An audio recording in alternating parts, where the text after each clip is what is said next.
I'm going to talk about Sam, who is a wonderful Great Dane. I saw Sam last fall when she was just 9 months of age, and even though that's considered a puppy, she was quite a big dog at that point. Sam was referred to the neurology service for evaluation of an abnormal gait. Sam had been showing signs of neck pain and weakness and ataxia in her hind limbs. Ataxia is incoordination of the gait. When I saw Sam, she was actually quite affected. She had obvious signs of neck pain. She was very guarded in her posture.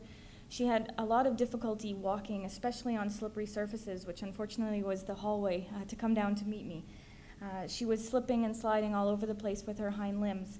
Sam had an amazing, what we call lesion, and the two bones, the 6th and the 7th cervical vertebrae, were very abnormal, and she had signs of what's called discospondylitis, which is an inflammation, which is normally from infection of the disc in between two vertebrae.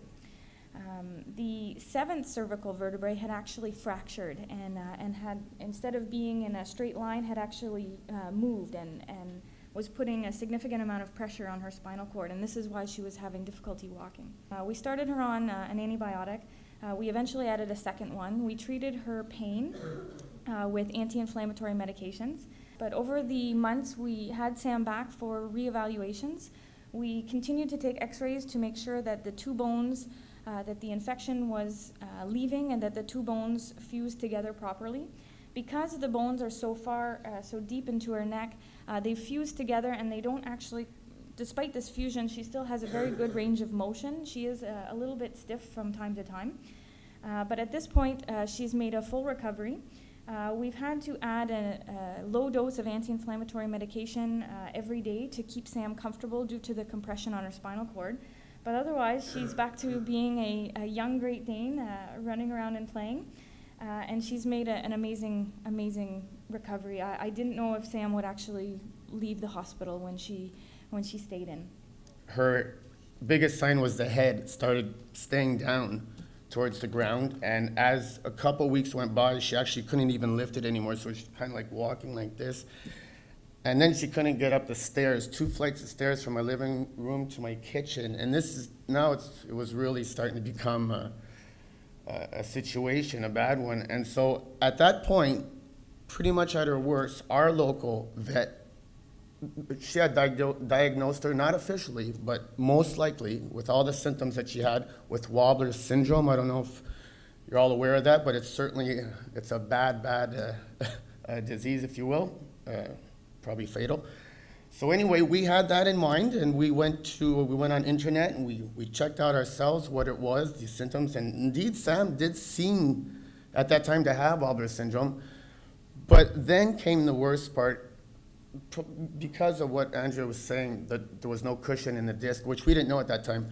She was letting out these cries when she'd lay down at night. When she'd move over, she'd use her head to turn her body. And I guess at that time, the bones were rubbing together, and she'd let out these horrible cries, which was really hard on us because it would wake me up. I remember at least 5 occasions going to comfort her and falling asleep on her cushion with her. Anyway, it got so bad that we decided at that point, knowing that she probably wouldn't get out of it, to put her to sleep. So it was really hard on us, and we had taken a rendezvous it was 3 days later with our local vet again. You know, telling your kids the last day that Sam was going to puppy heaven was something, and that last day was really, I think it was one of the worst days of my life. And this is where the story takes a twist. She had been at least a month now, her head hanging down. And 1 hour before it was time to get that shot, she actually picked up a toy, one of those braided bones out of material, and she lifted it up and pushed it against me like she wanted to toy play, and I grabbed it and she kind of yanked back, and I went from sad to ecstatic. She's giving me a sign saying I'm not ready to go. And I took that sign and I canceled my rendezvous, and that same day is when we called Dr. Padin at the University of Montreal, and because it was an emergency, the following day I met up with Andrea, and she basically excluded Wobbler's syndrome and diagnosed Sam with discospondylitis, telling me it was curable, to me, it's amazing to think 1 hour before she would have been put asleep, she's here with us today. And that's due to, well, to her giving me the sign, to Dr. Andrew, the Hospital of Montreal, for continuous care. Even to this day, she still emails me to see how Sam's doing. It's just amazing what they've done for us. And, well, thanks to me and my wife for going that extra step, and I encourage those who think it's over, maybe just give it one more chance, you know? And then you save your dog, and this is how it turns out. A happy owner like me, as you can tell. Good morning. So I just wanted to discuss Dixie Wigglebum Desjardins. She came to the emergency service on a Sunday for retching and anorexia. She didn't want to eat, which was very abnormal for her. She had lost a lot of weight, and she came in with her belly quite distended.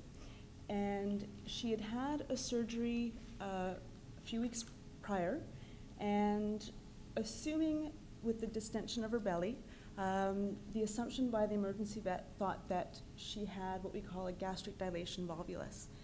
And they tried to pass the tube, so that's when the stomach gets bloated and twists on itself, and they were unable to pass the tube.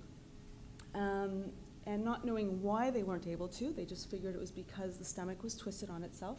They took her to surgery as an emergency procedure and took care of that issue, detwisted it, and also put what we call a gastric tube so that we could feed her while she was healing. The following day is when I came into the picture, and we did what we call endoscopy. And so there was no food or even water by that point that was able to pass. And so what we had to do is pass what we call a balloon catheter and stretch the esophagus open and basically break down that tissue that had scarred down. It scarred down her esophagus to cause what we call a stricture. And so we balloon dilated her. So you can see at the top left, there's the balloon, the catheter that we send down with our endoscope, which is a long camera. And we open that up, and it's dilated fully over on the lower right-hand corner. And we did that numerous times. We actually can't do it too much too soon because we can actually rupture the esophagus, which can unfortunately be fatal. So we'd stretched it, and then a week later, with the intent of repeating the procedure if we had to.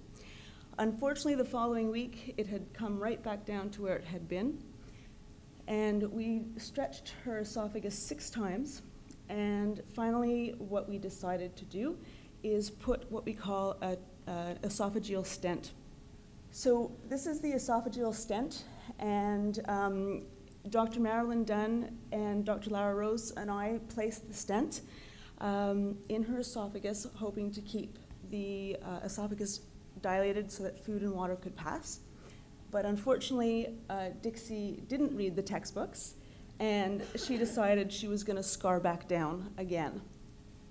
By that time, lots of money was spent and lots of commitment and devotion, and a decision was made to put in what we call a permanent stent, which is actually made out of a certain type of metal with a plastic sheath, a certain type of plastic sheath. And with that, we were able to finally keep the esophagus open, and the tissue wasn't able to grow through the little mesh that you see here. And that was done the whole procedure started back in March 2008.